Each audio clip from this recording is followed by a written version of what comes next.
Então, Mateus, o que acontece também, além da possibilidade do diabo sugerir as suas setas ali, os dardos inflamados, mas assim, o que acontece também, é isso que a reforma e os puritanos, é isso que eles trabalharam lá. O que é que acontece?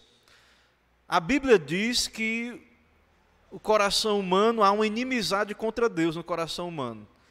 Então, por essas obras do Espírito, por essa iluminação, o Espírito abria os olhos deles, né, e dos eleitos, das pessoas que estão em convicção de pecado, para ver que isso é real.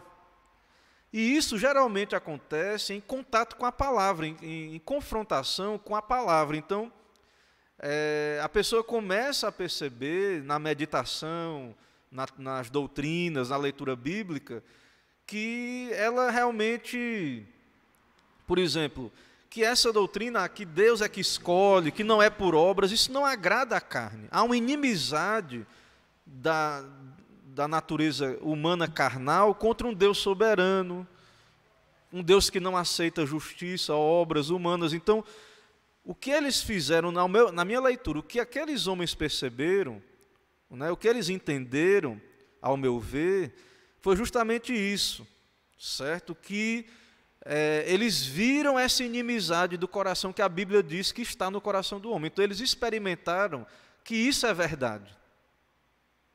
Que se depender do coração humano, ele nunca vai se submeter a Deus, por natureza. Se depender de nós, então isso é algo profundo, essa que é fruto de uma obra do Espírito, junto com a palavra, junto com a meditação santa, e é por isso que é importante a pregação fiel e a oração, e as pessoas virem ouvir a pregação, e essa pregação também ser abençoada por Deus. A gente tem que orar para que Deus abençoe a pregação, para que de fato Deus use para produzir essa convicção de pecado, certo? Então eu entendo justamente isso, né? Ao meu ver, então, né, ao meu ver o que acontece é justamente isso, né, na minha leitura. Então, pode ser uma sugestão de Satanás, esses pensamentos? Pode também. E Satanás também se aproveitando da natureza caída, né, da carnalidade. Mas pode ser também algo da própria natureza adâmica, o velho homem ali resistindo, né? Então, essa mortificação do pecado, ela é um indício de que o Espírito está trabalhando no coração da pessoa. Mas ela não é a obra completa.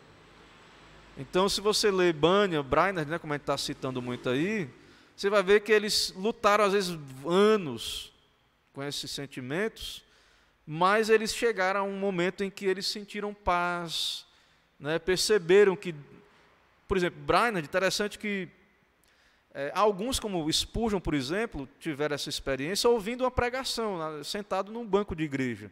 Mas interessante de Brainerd que ele ia para a igreja, claro, ele lia a Bíblia, mas ele estava passeando na floresta, na oração secreta, porque essa é uma obra do Espírito soberana, direta. É o que a gente fala sobre a regeneração. Deus vai lá e regenera. Então, não há uma forma, um lugar. Agora, Deus usa a palavra. Deus envia o Espírito com a palavra, geralmente. Certo? Então, essa é a maneira que Deus faz, geralmente. Então, irmãos, a gente vive numa época que talvez não tenha esse discernimento. É que nem Samuel, o jovem Samuel, quando Deus falou com Samuel, ele achava que era Eli. Aí ele ia lá e fala que o teu servo ouve. Aí Eli, não te chamei não. Aí Deus falou de novo, Samuel, Samuel. Aí ele ia lá e Eli, aí ele não. Aí ele percebeu que era Deus.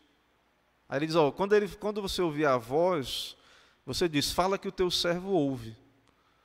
Então, como nós não temos um parâmetro de experiências espirituais, então muita gente pode ser que passou por a convicção de pecado, mas não discerniu, e foi convertido e salvo, mas não teve como relatar isso ou testificar.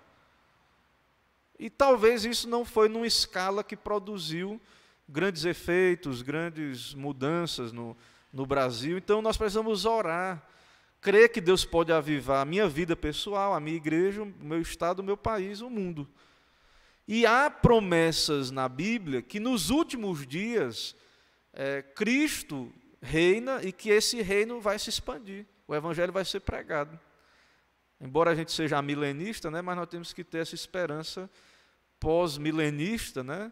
É muito bela a esperança pós-milenista de que Cristo não vai perder. O reino de Cristo vai... A gente não ora na oração do Pai Nosso, venha o teu reino, seja feita a tua vontade. Então, quem sabe Deus não quer avivar o nosso país, a nossa cidade. Quem sabe Deus não quer trazer tempos de derramamento do Espírito. Então, é importante nós ansiarmos e orarmos por isso, né? E não nos contentarmos com a frieza e a dureza de coração. Que Deus tenha misericórdia, né? Porque, por natureza, somos frios. Né? Assim, só para concluir, o Brainerd, ele foi expulso da universidade porque ele estava numa reunião de oração ali, aí alguém perguntou sobre o professor dele, né? Ele diz, olha, ele tem mais graça do que essa cadeira aqui. Né? Então isso alguém ouviu, foi uma conversa particular, isso chegou na cidade, uma fofoca, uma mulher lá, aí chegou no ouvido do reitor, aí mandou chamar ele, aí fizeram ele e os amigos confessar, né? E aí ele achou que exageraram, foram muito duros com ele, mas ele foi expulso no 3º ano do curso dele lá em Yale, na universidade.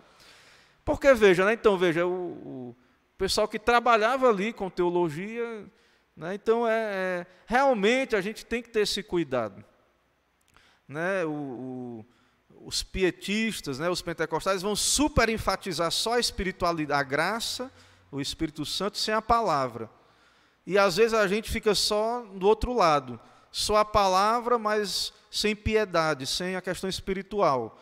Então, a saída bíblica não é o equilíbrio entre essas coisas, né? Então, nós devemos buscar graça, pedir a Deus mais graça. Irmãos, o tempo avançou, né? Vamos encerrar orando. Oremos ao Senhor. Senhor, muito obrigado por esse momento de aprendizado, pela oportunidade. Somos dependentes do Senhor, dá-nos mais graça, perdoa os nossos pecados.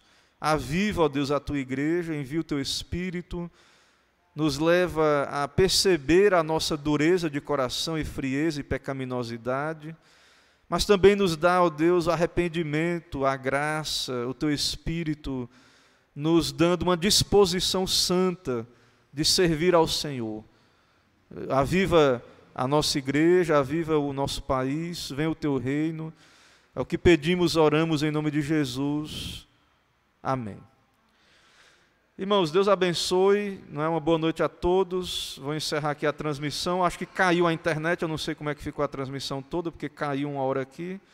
Não sei se o programa vai conseguir recuperar aí o tempo que parou a transmissão. Mas que Deus abençoe, espero que ela consiga, né, transmitir ok. Boa noite a todos e até mais.